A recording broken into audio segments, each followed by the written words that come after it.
Chapter 41 Christmas. Christmas was already upon us. I had more people to give things to this year, and I felt rather excited at the prospect. I'd probably get something for the kitchen for my mom, since that is her space. Seriously, she is territorial of her kitchen, so cooking gadgets were always a go with her. For Dad, I knew he wouldn't stop his hobbies and crafts, no matter how sore his hands got, so I got him a set of tools with wider handles that would be easier for him to hold. That left my 3 new friends.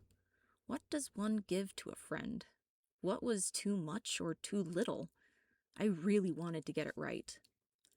For Scylla, I got her a scarf very similar to my favorite, softest one, a cushiony infinity loop in burgundy red. Anton had everything he could possibly need, so his gift took a little more thought. I ended up getting him a custom shirt that said, "Not a vampire," because I knew it would make him laugh. And for Michael, I didn't know what to give him at all. No matter how long I thought on it, I was out of ideas. I wanted to get it right. Something that said, "I see you," not just, "Here's a gift." My apartment didn't have much room for decor, so in previous years, I had opted to just help decorate my parents' home instead. When talking with Michael about the holiday, he suggested we could get a poinsettia for color. Would have to be fake. They're toxic to pets. I'm surprised you didn't know that, Mr. I took a botany class in college. I winked at him. I was feeling braver around him, more ready to push his buttons. I had forgiven him by now, needing my best friend more than I needed my anger. At first, his brows had raised in surprise at the factoid, but then his eyes narrowed. He stuck his tongue out at me. "Do you want to get a tree instead?" With Husker? Normally I'd say let's go for it and hope for the best, but with how nervous he still is around me, I'm wondering if changing his environment that much would freak him out. Michael shrugged. "He's your cat, you'd know what's best." We thought about it and decided to split the difference and got a tiny tree for the kitchen table that had battery-operated LED lights. He made an origami star for the top of it, sticking it on the tree top with a toothpick and a twist tie. We took a selfie with the tree, sending it to Anton. Anton: "Should I decorate my house? I don't really have neighbors." Michael: "Up to you." Drew: "What I'm hearing is you need our excellent expertise on holiday decor." Scylla: "I want to decorate for Christmas." Anton: "LOL." Anton: "Do you guys want to decorate with us?"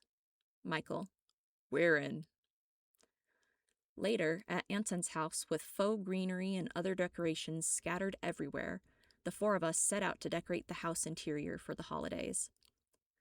What do you usually do for Christmas? As an influencer, I'd have thought that you'd have already done something like this before. I was curious that we had to buy so much decor, that he didn't already have some for that big house of his. There are some very ingenious backgrounds that look fairly flawless from a small phone screen. I'd usually pick a holiday-themed room and green screen myself. That almost sounds harder than just decorating for the holiday. And then you get to enjoy seeing it too, Scylla remarked. This was her first Christmas in over a century, and she was very excited for it. She had on a headband with 2 candy canes on springs, looking like festive antennae, and a sweater that had on several small reindeer in a seemingly random pattern all over it. Anton had picked a classical holiday music playlist, and Frank Sinatra was currently singing in the background. Michael had a green garland wrapped around his neck like a scarf as he decorated the tree that Anton had delivered to his home. I felt very content at that moment, and then I was hit with worry. This is the lull before the storm, isn't it? I thought, ruining my good mood. Scylla noticed my mood shift. "Drew, are you okay?" "Snap out of it. You're supposed to be having fun right now." I tried to cover up with, "Yeah, just overthinking and stressing myself out." "Well, stop that," she retorted. "It's Christmas time. A time for coming together and celebrating the life that endures even in the harshest of winters." I had never thought about Christmas that way. Celebrating life that endures. I grew up with the typical Santa Claus and baby Jesus type of Christmas, so thinking of the holiday completely outside of those terms, although new, felt oddly warm and comforting. I picked up an ornament.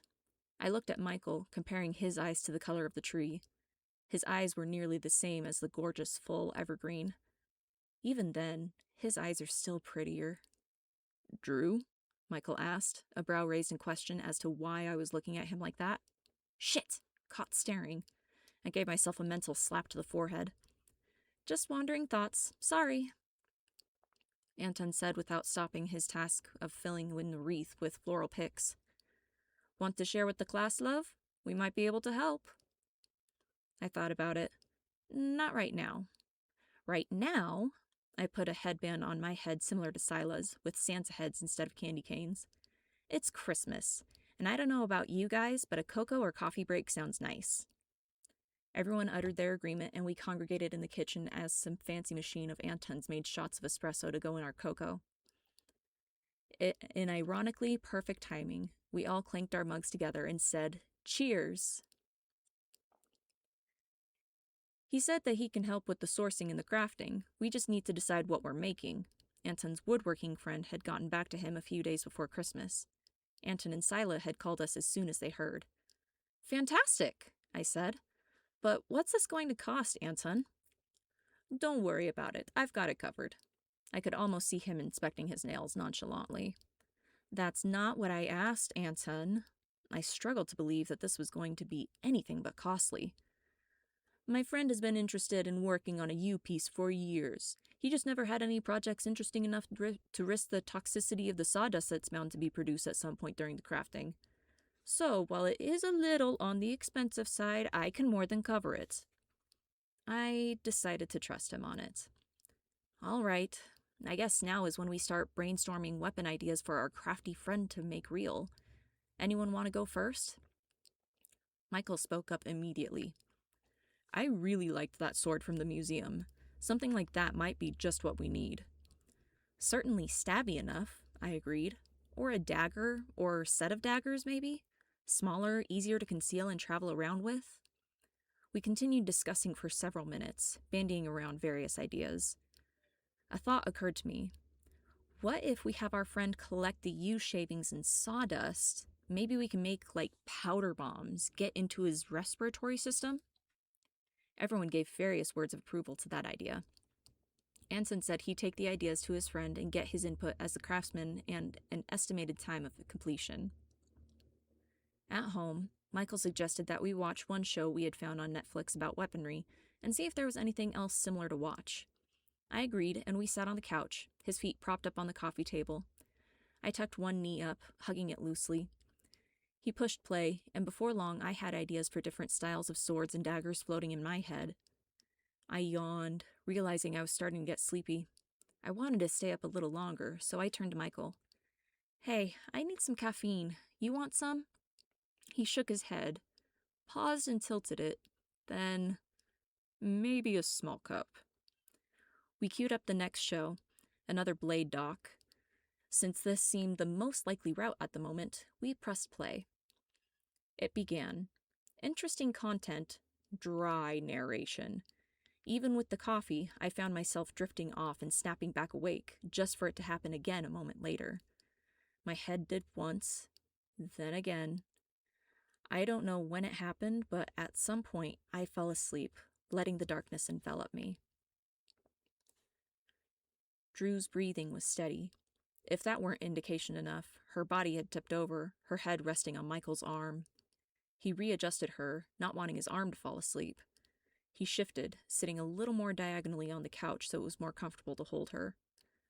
She had shifted, and he had worried that he had woken her, only for her hand to end up on his chest. He really couldn't move now, not when she was so tired. There was a crease between her brows, as if she were deep in thought even in her sleep. She just can't give herself a break, he thought to himself as he continued watching the documentary. Definitely the documentary, not her. Not the way her lashes swept lightly above her cheekbones, or how her lips were turned down in a slight frown. Not how her right hand was placed right next to his left hand within easy holding distance. He covered the hand on his chest with his free hand, a gesture so natural he didn't think twice about it. He continued to definitely watch the show as his own eyes began to drift close. I awoke a little before 3 a.m., my back a little sore, but definitely worth it for the citrus musk scent I'd come to. Wait, am I smelling him? Without moving, I opened my eyes, seeing a chest. There was a hand covering mine. I knew before I looked up that Michael was still asleep, his breathing slow and steady. I carefully sat up, extracting my hand from his. Wait, that's it! I knew what I was going to get him for Christmas.